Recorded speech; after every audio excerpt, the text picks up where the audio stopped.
Olá, sejam bem-vindos de volta ao canal Viagem Espacial. Estamos falando dos planetas do Sistema Solar, e continuando o episódio sobre Júpiter, hoje vamos falar sobre a distância de outros planetas e também sua órbita e muito mais. A distância média entre Júpiter e o Sol é de 778 milhões de quilômetros, aproximadamente 5,2 unidades astronômicas. Júpiter completa uma órbita em torno do Sol a cada 11,86 anos, 2/5 da de Saturno, formando a ressonância orbital de 5 horas e 2 minutos entre os dois maiores planetas do Sistema Solar. A órbita elíptica de Júpiter possui uma inclinação de 1,31 graus comparada com a da Terra. Por causa de uma excentricidade de 0,048, a distância entre Júpiter e o Sol varia 75 milhões de quilômetros entre o periélio e o afélio, ou o ponto mais perto e o mais distante, neste caso em relação ao Sol, da órbita do planeta, respectivamente. A inclinação axial de Júpiter é relativamente pequena, de apenas 3,13 graus. Como consequência, o planeta não possui mudanças significativas de estações, ao contrário da Terra e de Marte, por exemplo. A rotação de Júpiter é a mais rápida entre todos os planetas do Sistema Solar. O planeta completa uma volta em torno de si mesmo em menos de 10 horas, criando um achatamento polar facilmente visível em um telescópio amador na Terra. Júpiter possui o formato de uma esfera oblata, ou seja, o diâmetro no equador é maior que o diâmetro entre os seus polos geográficos. O equador de Júpiter é 9.275 km maior que o diâmetro medido entre os polos. Pelo fato de Júpiter não ser um objeto sólido, a parte superior da sua atmosfera possui rotação diferencial. A rotação da atmosfera do planeta na sua região polar é cerca de 5 minutos mais longa do que a da atmosfera equatorial. Por causa disso, 3 sistemas são usados como referência, particularmente a respeito de características atmosféricas. O sistema I localiza-se entre 10 graus N e 10 graus S de latitude, e possui o menor período do planeta, com 9 horas e 50 minutos. O sistema segunda corresponde a todas as latitudes ao norte ou ao sul das primeiras, e possui período de 9 horas e 55 minutos 40,6 segundos. O sistema terceira foi criado originalmente por astrônomos de rádio e corresponde à rotação da magnetosfera do planeta. O período deste sistema é oficialmente a rotação de Júpiter. Júpiter possui 95 satélites naturais confirmados, embora, em teoria, os componentes individuais que compõem seus anéis também sejam satélites do planeta, complicando a definição. Deste número, ao menos 51 possuem um diâmetro menor que 10 km e foram descobertos a partir de 1975. Os 4 maiores satélites, conhecidos como satélites galileanos, são Io, Europa, Ganimedes e Callisto. Antes das descobertas feitas pelas sondas Voyager, os satélites de Júpiter eram divididos em 4 grupos, cada um com 4 satélites, baseados nos elementos orbitais em comum. Desde então, vários pequenos satélites foram descobertos, complicando a classificação. Atualmente, acredita-se que os satélites estejam divididos em 6 grupos, embora alguns sejam mais distintos que os outros. Uma subdivisão básica é o agrupamento dos 8 satélites mais próximos, que possuem órbitas praticamente circulares, próximas ao plano do Equador e que, provavelmente, foram formados com Júpiter. O restante consiste de um número desconhecido de satélites irregulares, com órbitas elípticas e inclinadas, que se acredita serem asteroides capturados ou fragmentos de asteroides capturados. Satélites irregulares que pertencem a um grupo possuem elementos orbitais similares, e portanto, podem possuir uma origem comum, talvez sendo restos de um satélite ou corpo capturado que foi partido. Os satélites galileanos estão entre os maiores do Sistema Solar. Ganimedes se destaca por ser o maior, tendo um diâmetro maior que o planeta Mercúrio. Io destaca-se por ser um dos poucos corpos solares a possuir atividade vulcânica, e cogita-se a possibilidade de oceanos líquidos nos outros 3 satélites galileanos, em especial, Europa. As órbitas de Io, Europa e Ganimedes formam um padrão conhecido como a ressonância de Laplace. Para cada 4 órbitas de Io em torno de Júpiter, Europa dá exatamente 2, e Ganimedes dá exatamente 1. Esta ressonância faz com que os efeitos gravitacionais das 3 luas distorçam suas órbitas em formas elípticas, visto que cada satélite recebe energia de seus vizinhos no mesmo ponto em todas as órbitas. As forças de maré de Júpiter, por outro lado, atuam na circularização dessas órbitas. A excentricidade orbital destas 3 órbitas estressa a estrutura dos 3 satélites, com a gravidade jupiteriana esticando os satélites quando estes se aproximam do planeta. Próximo ao apogeu, os satélites voltam a assumir um formato mais esférico, devido à menor força de gravidade. O estresse aquece o interior dos satélites, via fricção. O efeito mais notável deste processo é a extraordinária atividade vulcânica em Io, satélite sujeito às maiores forças de maré, por ter a órbita mais interna. Outra consequência é a existência de uma crosta geologicamente jovem em Europa, sugerindo atividade vulcânica recente no satélite. Júpiter é, normalmente, o 4º objeto mais brilhante do céu, atrás apenas do Sol, da Lua e de Vênus, embora por vezes Marte seja mais brilhante. Dependendo da posição de Júpiter em relação à Terra, a magnitude visual do planeta varia entre -2,8 em oposição, e -1,6, durante conjunção com o Sol. O diâmetro angular de Júpiter, da mesma maneira, varia entre 50,1 e 29,8 segundos de arcos. Oposições favoráveis ocorrem quando Júpiter está no seu periélio, evento que ocorre uma vez por órbita. A Terra ultrapassa Júpiter a cada 398,9 dias na medida em que ambos orbitam o Sol, no que é chamado período sinódico. Quando isto ocorre, Júpiter parece mover-se em sentido retrógrado com respeito às estrelas de fundo, ou seja, por um período de tempo, Júpiter parece dar a ré no céu, num movimento de looping. Como a órbita jupiteriana é mais externa do que a da Terra, o ângulo de fase de Júpiter como visto da Terra nunca supera os 11,5 graus. Ou seja, o planeta sempre aparece quase totalmente iluminado em telescópios na Terra. Imagens do planeta em fase crescente foram obtidas apenas em missões espaciais para Júpiter. Um pequeno telescópio geralmente mostra os 4 satélites de Galileu e os notáveis cinturões de nuvens através da atmosfera de Júpiter. Um telescópio grande mostra a grande mancha vermelha quando esta se apresenta de frente para a Terra. A mancha de Clyde é uma pluma oval branca de material que entra em erupção acima das camadas superiores de nuvens da atmosfera joviana, descoberta no hemisfério sul de Júpiter em julho de 2020. Depois da formação do Sol, que ocorreu há cerca de 4,6 bilhões de anos atrás, o material residual, de alta metalicidade, orbitando em torno da recém-formada estrela, espalhou-se em torno do Sol, formando um disco protoplanetário. Este material gradualmente formou planetesimais que, por sua vez, agregando-se, formaram os protoplanetas. A parte interna tem mais metais do que as partes externas, representando 3 a 9% da massa total de Júpiter. Esta é uma metalicidade autossuficiente para concluir que os planetesimais devem ter desempenhado um papel na formação de Júpiter. Acredita-se que a formação de Júpiter tenha começado através da coalescência de planetesimais compostos por materiais voláteis, gelo, em termos astronômicos, na frostline do Sistema Solar, além de um limite no qual os planetesimais começaram a crescer rapidamente através da acreção de material abundante de baixo ponto de fusão.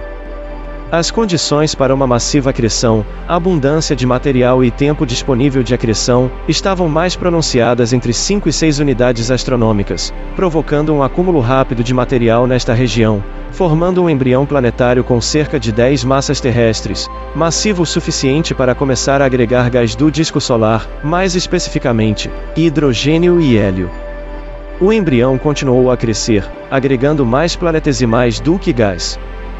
Com a acreção de planetesimais, o número destes na vizinhança orbital do embrião jupiteriano gradualmente caiu, enquanto o gás continuava na vizinhança orbital. Assim sendo, gases passaram a compor cada vez maior percentagem da massa total agregada pelo embrião planetário, chegando a um ponto no qual a acreção de gás e planetesimais era igual. Quando isto ocorreu, um período de baixa acreção de ambos os materiais teve início, após o qual um processo rápido de acreção de gás iniciou-se. No início deste período, metade da massa do embrião jupiteriano era composta por gás. Nas próximas centenas de milhares de anos, o embrião jupiteriano rapidamente absorveu a maior parte do gás disponível em sua vizinhança orbital, com material sólido compondo uma percentagem mínima da massa agregada pelo planeta. Acredita-se que Júpiter tenha alcançado sua massa atual entre 1 a 10 milhões de anos. A acreção rápida e massiva de gás aqueceu o planeta, possivelmente ao ponto de este ter superado o Sol, em brilho, por um tempo. Júpiter pode ter sido formado inicialmente a 5,6 unidades astronômicas do Sol ou 70 milhões de quilômetros além de sua órbita atual. Por causa de fricção com o material do disco nebular, em 100 mil anos ele migrou em direção à sua órbita atual, por causa da perda de momento angular. No processo, a órbita jupiteriana formou uma ressonância orbital de 1 hora e 2 minutos com a de Saturno. Durante esta fase, Júpiter provavelmente capturou os asteroides troianos. Os satélites regulares de Júpiter, Grupo Amalthea e satélites galileanos, provavelmente foram criados de material orbitando o planeta.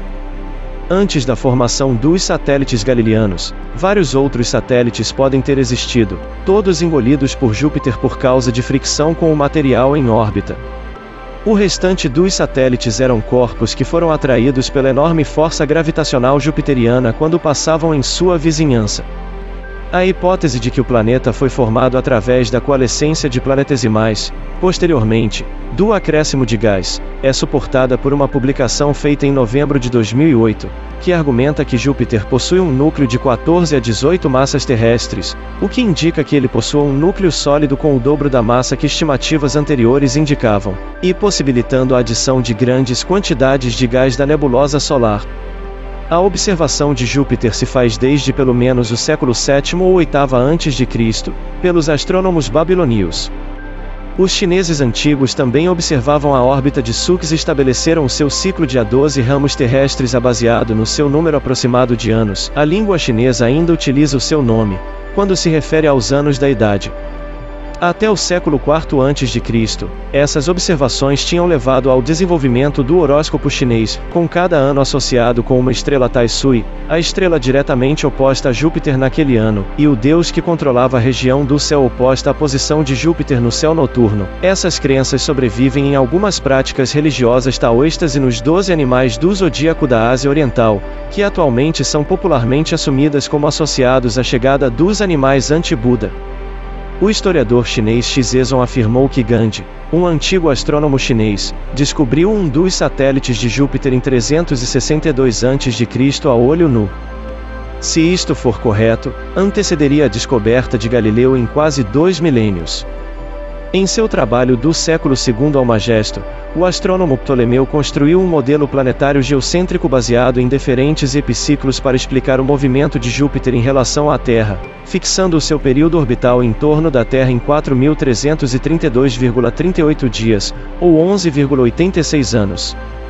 Em 499, Aryabhata, um matemático astrônomo da era clássica da matemática e astronomia indianas, também usou um modelo geocêntrico para estimar o período de Júpiter em 4.332,2722 dias, ou 11,86 anos. Em 1610, Galileu Galilei, por meio de um telescópio, descobriu os 4 grandes satélites de Júpiter, que atualmente são chamados satélites galileanos. Um dia depois de Galileu, Simon Marius, atuando de forma independente, descobriu satélites ao redor de Júpiter, embora ele somente tenha publicado em livro a sua descoberta em 1614.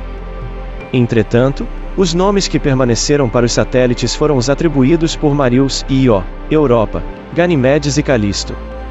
Esta descoberta foi a primeira de corpos no espaço que aparentemente não gravitavam à Terra. Este foi um ponto importante em favor da teoria heliocentrista do movimento dos planetas, de Nicolau Copérnico. Os discursos de Galileu em favor da teoria de Copérnico fizeram com que fosse julgado pela Inquisição. Durante a década de 1660, Giovanni Domenico Cassini usou um novo telescópio e descobriu manchas e faixas coloridas em Júpiter, notando também que o planeta possuía um formato achatado. Cassini ainda estimou o período de rotação do planeta. Em 1690, Cassini notou que a atmosfera jupiteriana possui rotação diferencial. A grande mancha vermelha, uma característica relevante no hemisfério sul do planeta, pode ter sido observada pela primeira vez por Robert Hooke em 1664 e por Cassini em 1665, embora este fato não esteja totalmente comprovado. O farmacêutico Samuel Heinrich Schwab produziu em 1831 os primeiros desenhos mostrando os detalhes da mancha. A mancha foi perdida de vista em várias ocasiões entre 1665 e 1708 e tornou-se bem visível em 1878. Foi registrada como tendo se atenuado em 1883 e no começo do século XX. Tanto Giovanni Alfonso Borelli quanto Cassini construíram tabelas cuidadosas do movimento dos satélites jupiterianos, permitindo a predição de quando os satélites iriam passar atrás ou na frente do planeta. Porém, na década de 1670, astrônomos notaram que, quando Júpiter estava no lado oposto do Sol em relação à Terra, estes eventos ocorriam cerca de 17 minutos mais tarde do que o esperado. Larimer deduziu que a visão não é instantânea, um fato que Cassini havia anteriormente rejeitado, e esta diferença foi utilizada para estimar a velocidade da luz. Em 1892, Edward Emerson Barnard descobriu um quinto satélite, utilizando o telescópio de 91 centímetros do Observatório Lick, na Califórnia. A descoberta deste objeto relativamente pequeno, um atestado de sua ótima visão, tornou-o rapidamente famoso. O satélite foi posteriormente chamado Amaltheia. Esta foi a última descoberta de um satélite planetário feita via observação visual. Em 1932, Rupert Wilde identificou bandas de absorção de amônia e metano no espectro de Júpiter. 3 ovais anticiclônicas de longa duração foram observadas em 1938. Por décadas elas continuaram como características distintas da atmosfera jupiteriana, por vezes aproximando-se uma da outra, mas nunca se juntando. Em 1998, porém, 2 das ovais se fundiram, absorvendo a terceira em 2000, criando a oval Ba. Em 1955, Bernard Burke e Kenneth Franklin detectaram pulsos de rádio vindos de Júpiter a 22,2 MHz. O período dos pulsos igualava o da rotação jupiteriana, como que ambos utilizaram esta informação para aumentar a precisão do período de rotação do planeta. Descobriu-se que pulsos de rádio vinham em 2 formas: pulsos longos, durando vários segundos, e pulsos curtos, de menos de 1/100º de segundo. Cientistas descobriram que existiam 3 formas de sinais de rádio transmitidas de Júpiter: pulsos de rádio decamétricos, com comprimento de onda de dezenas de metros, variam com a rotação de Júpiter e são influenciados pela interação de Io com o campo magnético jupiteriano. Emissões de rádio decimétricas, com comprimentos de onda medidos em centímetros, foram observadas pela primeira vez por Frank Drake e em Batum em 1959. Estes sinais originam-se de um cinturão em torno do equador jupiteriano e são causados por radiação ciclotrônica de elétrons acelerados pelo campo magnético jupiteriano, radiação termal produzida por calor na atmosfera de Júpiter. Desde 1973 várias sondas espaciais visitaram Júpiter, a mais notável sendo a Pioneer 10, a primeira a se aproximar suficientemente para enviar revelações sobre propriedades e fenômenos do maior planeta do Sistema Solar. Missões para outros planetas dentro do Sistema Solar requerem alto custo de energia, a qual é descrita através da mudança de velocidade da espaçonave, ou ΔV, entrar em uma órbita de transferência de Oman da Terra para Júpiter, a partir de uma órbita baixa da Terra, requer um ΔV de 6,3 km por segundo, o que é comparável ao ΔV de 9,7 km por segundo necessário para alcançar uma órbita baixa em torno da Terra. Felizmente, a gravidade assistida utilizando sobrevoos de outros planetas pode ser utilizada para diminuir a energia requerida para alcançar Júpiter, com a contrapartida do custo de uma missão muito mais longa. A partir de 1973, várias sondas espaciais executaram manobras de sobrevoo que as levaram a distâncias viáveis para a observação de Júpiter. As missões Pioneer obtiveram as primeiras imagens de close-up da atmosfera jupiteriana e de vários de seus satélites. As sondas descobriram que os campos radioativos em torno do planeta eram muito mais fortes do que o esperado, mas ambas as espaçonaves sobreviveram ao ambiente hostil. A trajetória de tais sondas foi utilizada para refinar as estimativas da massa do sistema jupiteriano. Ocultações de sinais de rádio pelo planeta resultaram em um aumento da precisão do diâmetro do planeta e da dimensão do achatamento polar. 6 anos depois, as sondas Voyager aumentaram drasticamente o conhecimento dos satélites galileanos e descobriram os anéis de Júpiter. Essas sondas também confirmaram que a Grande Mancha Vermelha era anticiclônica. Comparações de fotos da mancha vermelha tomadas pela Voyager e pela Pioneer mostraram que a tempestade mudou de cor entre as missões, passando de laranja para marrom escuro. Um touro de átomos ionizados foi descoberto ao longo da órbita de Io e vulcões foram descobertos na superfície do satélite, alguns em erupção. As sondas observaram raios na atmosfera do planeta à noite. A sonda Ulysses fez uma manobra de sobrevoo para alcançar uma órbita polar em torno do Sol. Durante esta passagem, realizou estudos sobre a magnetosfera jupiteriana. Nenhuma imagem foi tomada, já que a sonda não possui câmeras.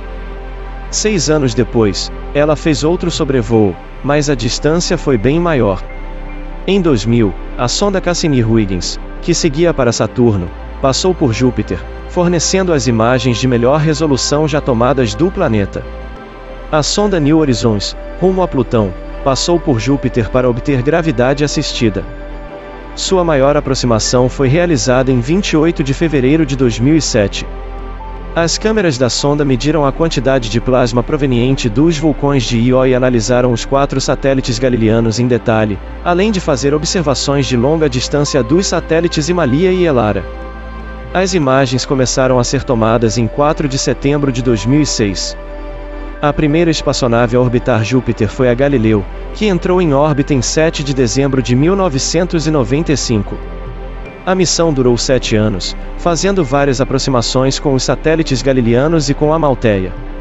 Ela também testemunhou a colisão do cometa Shoemaker-Levy 9 com Júpiter, quando se aproximava do planeta em 1994. Embora as informações enviadas pela sonda tenham sido extensivas, a quantidade de informação transmitida à Terra foi reduzida pela falha da antena primária da espaçonave, forçando-a a operar com sua antena secundária.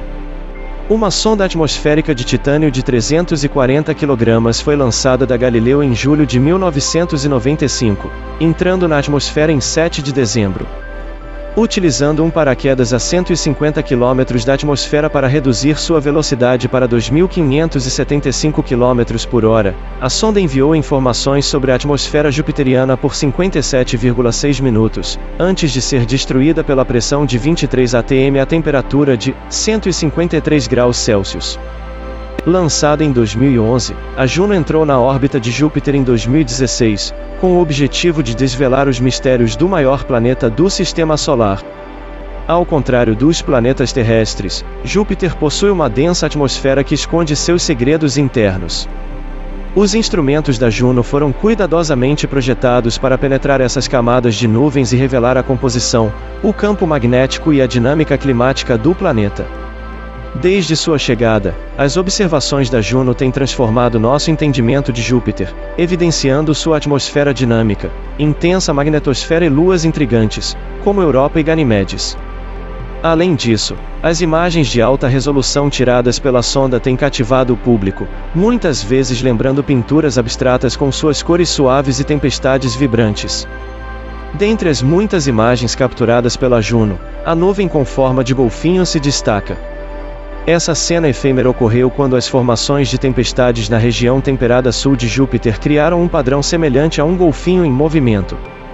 Este fenômeno exemplifica a pareidolia, onde o cérebro humano interpreta formas aleatórias como objetos familiares. Assim como na Terra, esses eventos não são inéditos e são frequentemente observados em nuvens terrestres. A nuvem em forma de golfinho também destaca como a percepção humana desempenha um papel na interpretação de fenômenos celestiais. Enquanto a estrutura é fascinante do ponto de vista científico, ela também desperta imaginação e admiração, fundindo os domínios da arte e da ciência. Esta dualidade tem sido uma marca registrada da missão da Juno, oferecendo um entendimento mais profundo de Júpiter enquanto inspira o público com suas imagens artísticas. Chegamos ao final do vídeo de hoje, queremos agradecer a todos e pedir que se inscrevam, compartilhem, dê aquele like e ative o sininho de notificações para receber novos conteúdos. Obrigado a todos.